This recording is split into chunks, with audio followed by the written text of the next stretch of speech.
زاروکên li Sûriyê û Rojavayê Kurdistanê ji her kesî bêtir ziyan ji krîza Sûriyê dîtin û bi dehê hezaran zarokên Rojavayê Kurdistanê bûn penaber û dûrî xwendina xwe ketin. Lê hêvî ji dilê wan zarokan qut nebû û diriyan çalakiyên taybet xwestin hebûna xwe bidin xuyakirin û li ser pelên spî weke canê wan rengê jiyanê danîn.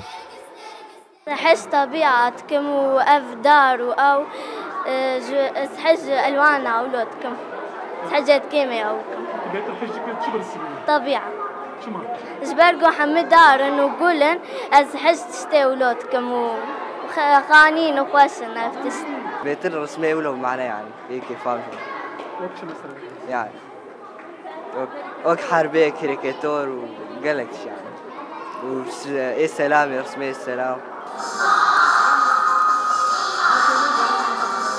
li Başûrê Kurdistanê gelek rêxistin û saziyên mirovî li ser rewşa zarokên Rojavayê Kurdistanê disekinin û zarok jî bi dengê xwe yî zîz hêvî û omîda diçînin.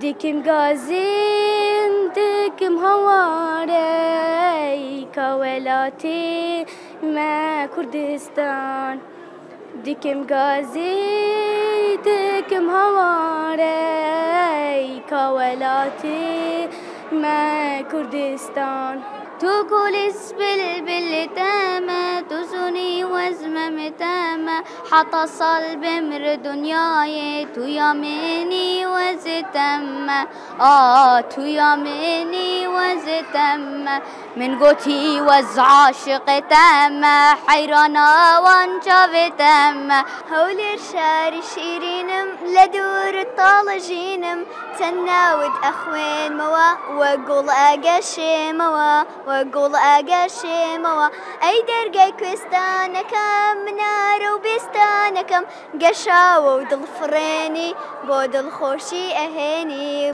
لتمام جیهانê ji mafê zarokane gobrengekî aştiyane jiyana xwe berdewam bikin. Lê hîn jî rewşa zarokên Rojavayê Kurdistanê di metirsiyê de ye.